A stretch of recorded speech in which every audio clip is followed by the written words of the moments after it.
Hello, and thank you for joining me for another episode of Good People and Good Times podcast.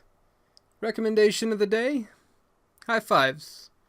It's the common man's handshake, and it gets to share a connection with somebody, even if it's just for a brief moment. So yeah, go give somebody a high five. And if they don't want a high five, well, you're just gonna have to five something else. Maybe a pole, maybe a burger. I don't know. You can high five whatever you'd like. But that's your recommendation of the day. Anyway, on with the show.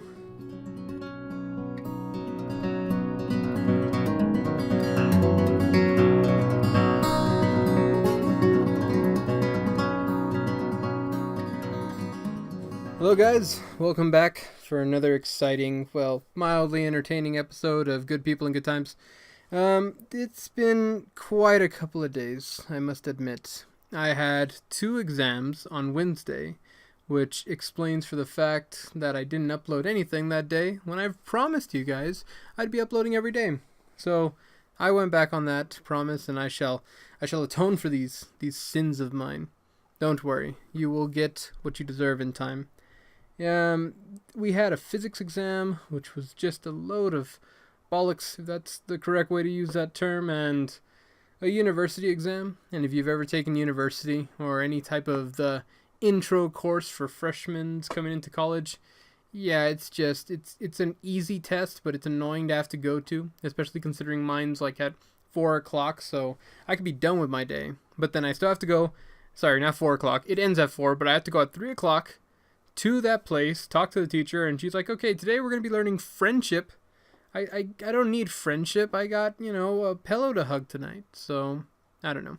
It works. It's very helpful, but sometimes you wonder why you're there, and you wonder, am I going to have fun today? Am I going to have to interact with people today? That's going to be quite a challenge. But no, it's okay.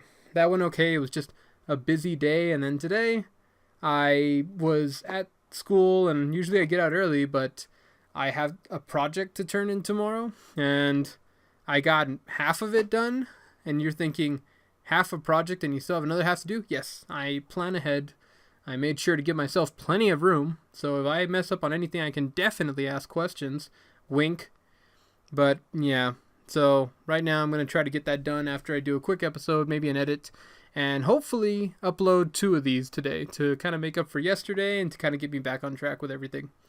So if you see 2 podcasts come out today, just know one's for yesterday and one's for today. Anything else that happened? Oh yeah.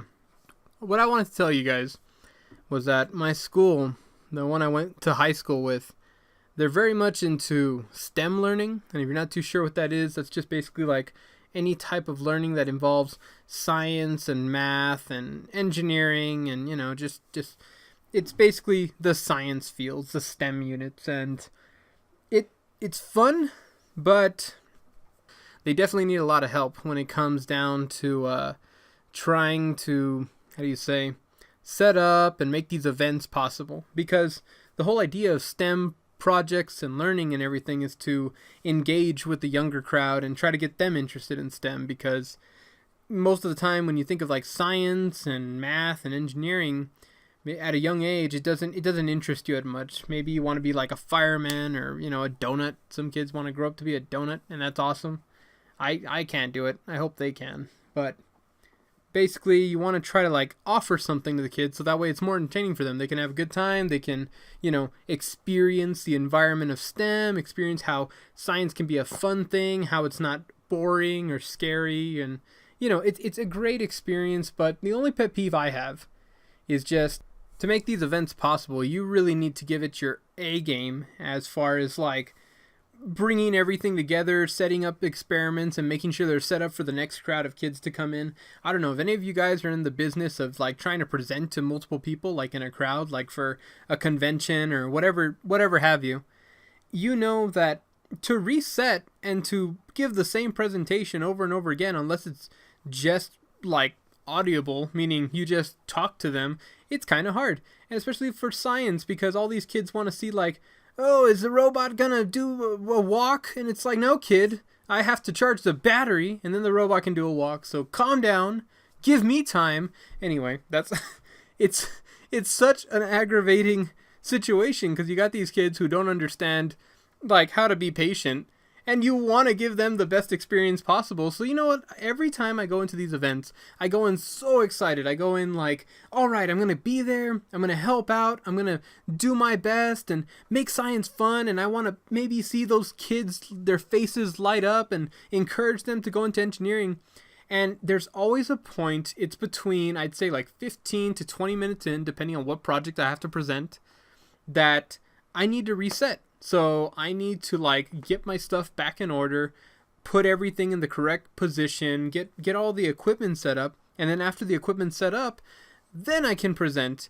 But I need that pause period. I either need to like go and like clean something or refill the cup or whatever it is. And there's always a group of kids, specifically, and I'm not saying they're bad, specifically there's always a group of girls, and they're like between the ages of maybe like 13 to 15, and it's always happened that I'm just there, I'm like, you know, the nerdy guy who's trying to like set up the experiment, like, oh, let me get my cup together and I'm gonna put the beads back in, and then when I drop them, science will happen. And the thing is, they're never patient. So I'm like, okay, I'll give you an example, not today's, but I'll come back to it.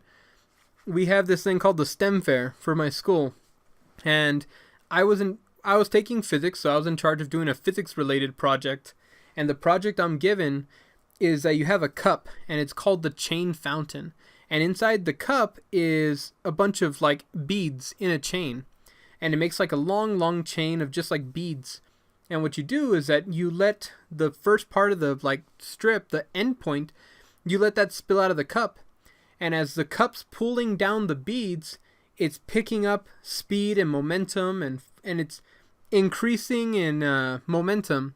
And what that's doing is that as it's going down, it's dragging up the other beads super fast, making them to go into the air. So you see like this chain fountain that comes out of nowhere, and it just kind of like, it hovers over the glass. It's not just all spilling out like spaghetti. It's hovering over the glass. It's a really neat effect to watch, but the chain has to be pretty long for the effect to work. So what you do is that you'll set it up where you put all the chains in and you make sure they're not tangled or anything. And then you'll spill out the first and you'll make sure people are around, and then they watch it, and then the chain goes up, and you know, it's a pretty neat experiment. It depends on who you are. Me, I was always a science kind of kid, so I enjoyed stuff like that. But there was always a group of girls that would come up while I'm trying to put the beads back in, and they'd be like, what's your project? And I'm like, oh, well, it's a chain fountain. And they're like, well, why isn't it doing anything? And I'm like, because I have to set it up. I just spilled it out. Give me about a minute. And they're like, you know what? This is boring. I'm going to go watch some kid explode marshmallows. And it's so aggravating because I want to be a good host, but then nobody appreciates the simple things like trying to reset up an experiment. There was one time that I was in engineering and I did get to see a kid's face light up after I showed him like a robot that barely worked. But you know, it's times like that you really appreciate what they're doing, but it's also the frustration of knowing that you're going to get that crowd that just doesn't understand that it takes more than just doing a project repeatedly. You actually have to set it up and everything like that. And you don't want to complain to them because, I mean, this is for them to come, have a good time, whatever have you. And today, what the project was is we had a pancake printer. So here's what happens. You make the batter, and then after you make the batter, you're supposed to put the batter in this little like tube thing, and then you turn on the machine and you tell it what program you want to run, and then it'll like, you know, either like make a pancake stormtrooper or it'll do astronauts. This time we did astronauts because they're the easiest thing to make. And there's a couple of things that could go wrong. One, you don't have enough batter. So if you don't have enough batter, you either got to make more or refill it, or, you know, do what you have to do so you can get more batter in the system. Next is if the batter's not liquidy enough, or it's not viscous enough or whatever, then you have to reblend the batter and make sure it's as like liquidy as possible, like soupy as possible. Otherwise, it'll clog the machine because it's a very small tube and it's just a hassle to get through.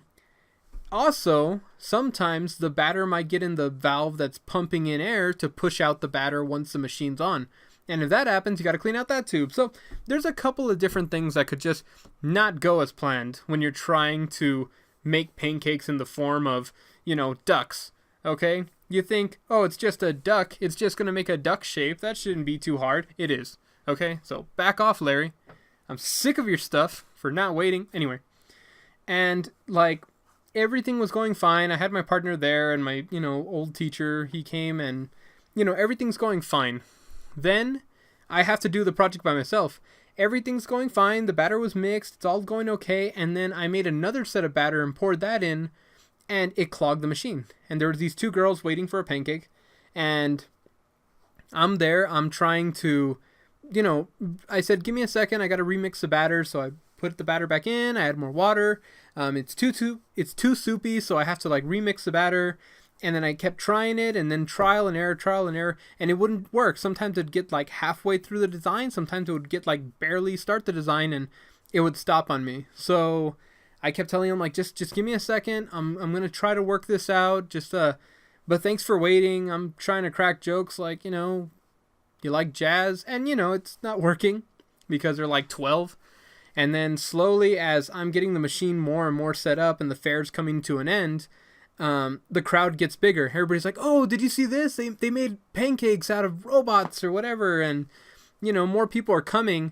And here I am at my fourth attempt to try to get this machine running. And like, it keeps getting clogged. So I don't know what to do. I'm just there like, oh, well, give me a second. I'm almost there. And, I kind of improvised, telling them whatever I knew, like, so how's school? And they're like, well, you're not my dad. So, nobody would answer me. And then, I'm just there trying to get things working. They're just cracking jokes. And then at the end of all my struggle and turmoil, I finally got the machine to work. And when this machine goes, it doesn't go fast, okay? It needs to cook the pancakes, it needs to set down a layer, and then it can go back for another layer. So what happens is that it might start moving for about 30 seconds, and then it'll stop, and then it'll start moving after another 30 seconds, and then it does 30 seconds on, 30 seconds off, 30 seconds on, 30 seconds off.